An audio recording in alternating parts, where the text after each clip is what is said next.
des personnes, lorsqu'ils vivent des moments difficiles, quand vous leur parlez de Dieu, c'est comme si vous les insultez. Parce que leur réaction est une réaction violente. Oh! Ou quand vous leur parlez de pouvoir jeûner ou bien de pouvoir prier, oh! Laissez-moi avec ça. Bien-aimé dans l'Éternel, quelle que soit ta situation, l'Éternel te le conjure, je t'en prie. Ne laisse jamais tomber Dieu. Tu peux laisser tomber les humains, les hommes, mais Dieu ne le laisse jamais tomber. Parce qu'au moment où les hommes te décevront, lui, il ne te décevra jamais. Au moment où tout le monde partira, lui, tu le verras à tes côtés. Et cela a toujours été ainsi. David l'a su. Malgré sa souffrance, il dit, le zèle éternel de ta maison me dévore comme un feu. C'est-à-dire, son amour pour Dieu est encore plus. Plus la persécution, la souffrance s'aggravait, plus David aimait encore Dieu. David s'accrochait à la maison de Dieu. David allait bénir le nom de Dieu. David se rendait dans la présence de Dieu pour l'adorer, pour le louer, pour le prier. David continue à aimer Dieu. Est-ce que c'est ton cas? Quand tu passes par des moments difficiles, quand l'adversité est intense, est-ce que ton amour pour Dieu grandit encore plus ou bien cet amour se refroidit? Dans le jeûne, David est agressé, c'est-à-dire les gens s'en prennent même à lui parce qu'il jeûne. Nous venons de le lire. Il est agressé, il est déshonoré. Et la Bible dit, il devient pour son entourage une fable. On retrouve cela dans certains pays. C'est-à-dire, on met votre nom dans une chanson. On met le nom de la personne dans une chanson. Et il y a certaines femmes qui sont réputées. Surtout lorsqu'ils sont confrontés à une femme qui est stérile, ils passent à côté de la femme et commencent à chanter. Mais c'est un signe de moquerie. Au fond, c'est une agression. Ou bien lorsqu'ils savent que la personne ne s'est pas encore mariée, ils exécutent une chanson locale où on parle des gens qui ne sont pas mariés. Et vice versa. Le verset 12 dit, ceux qui sont assis à la porte bavardent contre moi, et les buveurs de liqueur forte me mettent en chanson. Les stratégies des adversaires ennemis de David pour le couper de tous n'entachent en rien sa détermination. Donc au fond, les gens ont tout fait pour isoler David. Pour isoler David. Bien aimé, ce qui est frappant dans ce texte, c'est que David avait des frères. Amen. Il avait des frères. Vous vous rappelez de l'histoire de Goliath. Quand il était venu pour dire qu'il combattra contre Goliath, ses frères lui ont dit, mais oh, le prétentieux, on te connaît, David, toi, tu parles trop.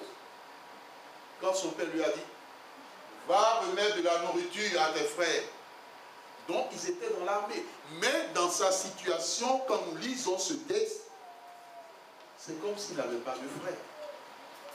À plus forte raison, c'est comme s'il n'avait même pas quelqu'un. Il dit dans le verset 9, est-ce que quelqu'un peut nous lire le verset 9?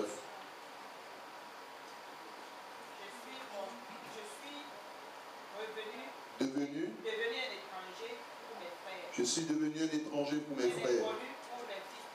Un inconnu pour les fils de ma mère. Donc, c'est ce qu'on appelle même père, même mère. Mais comment est-ce qu'on peut devenir un étranger pour ses propres frères? Ou un inconnu pour les fils de sa mère? On voit à quel point David a été rejeté. On voit à quel point David, dans sa situation, la traverse seul. Aucun membre de sa famille ne lui vient en aide. Donc il vit une souffrance. Et quand il est allé en exil, quand on lit les Écritures, on n'a jamais entendu dire que l'un de ses frères était avec lui. Quand il se cachait dans les grottes pour que Saül ne le tue pas, il n'y avait pas ses frères. Mais est-ce qu'au moins l'un de ses frères ne pouvait pas être là pour dire, bon, David, on a fait l'armée, on t'a... Rien, il n'était pas là. Il n'était pas là. Et il y a des personnes qui vivent cela dans leur famille. C'est comme s'ils n'ont jamais eu de frère, c'est comme s'ils n'ont jamais eu de sœur. Parce qu'il y a comme un rejet de la part de ces derniers. Il y a comme un parti pris parce que les frères et les sœurs ont pris parti pour les ennemis. Et ils ont rejeté l'autre. Bien-aimé, même si les hommes t'abandonnent, dit l'Éternel, moi je ne t'abandonnerai jamais. Amen. La Bible dit, même si ton père et ta mère t'abandonnent, moi l'Éternel, je ne t'abandonnerai jamais. Et Dieu est toujours fidèle à sa parole. Bien-aimé dans le Seigneur, dans le jeu, David est agressé. Il devient pour son entourage une fable. Les stratégies, nous avons vu, des adversaires de David n'entachent en rien sa détermination à adresser une prière de délivrance à l'Éternel. Du verset 13 au verset 13 à 15, on voit cette détermination. Jusqu'au verset 38, on voit cette détermination. C'est-à-dire que la chose, elle est vraiment profonde. Elle est profonde parce que les gens même ont cherché à le tuer par le poison. Ils ont tout fait. Mais la détermination de David est demeurée intacte. David est précis dans la prière qu'il adresse à Dieu. Il sait ce qu'il veut et ce qu'il attend de Dieu. Il veut le temps favorable afin que prenne fin sa souffrance.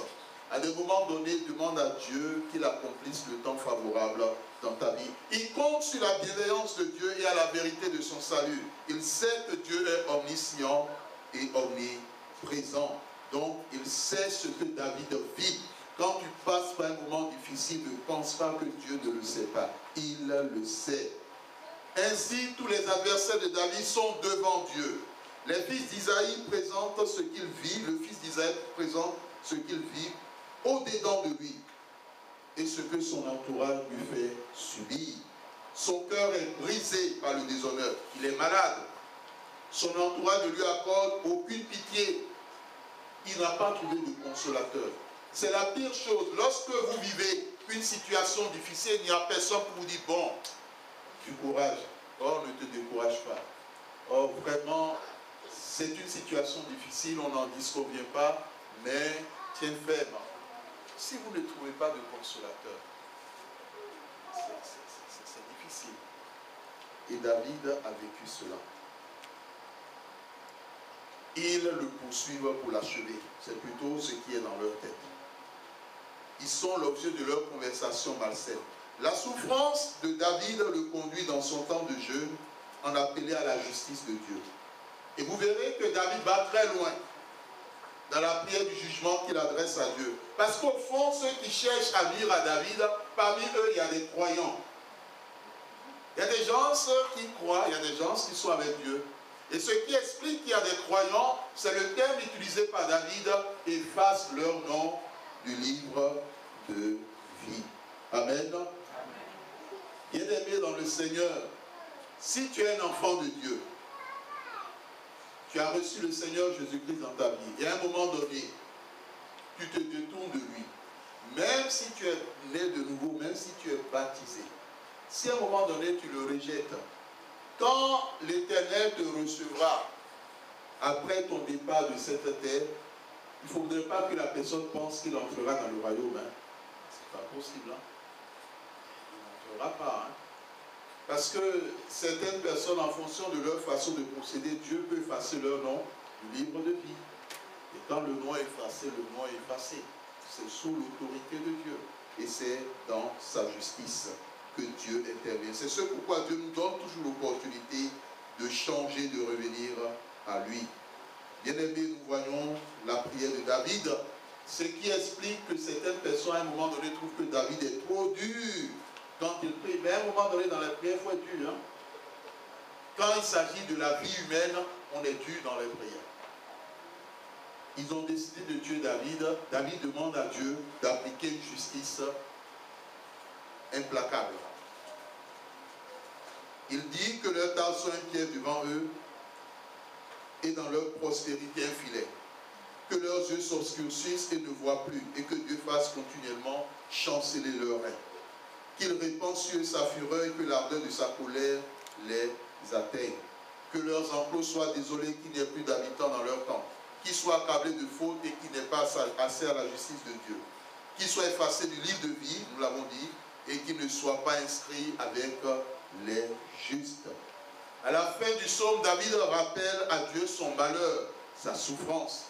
Il demande que le salut de Dieu le relève. Par la foi, il sait que sa souffrance prendra fin. Et c'est ce que Dieu veut amener à expérimenter. Et il dit qu'il louera encore son Dieu par un cantique et qu'il magnifiera l'Éternel en le célébrant. Il conseille à tous ceux qui ont été humiliés dans leur vie de compter sur la délivrance et le salut de Dieu. Il les exhorte à chercher Dieu en ne baissant pas les bras, en ne se laissant pas aller au découragement. En vérité, l'Éternel écoute les pauvres. Il ne méprise pas les prisonniers qui sont à lui.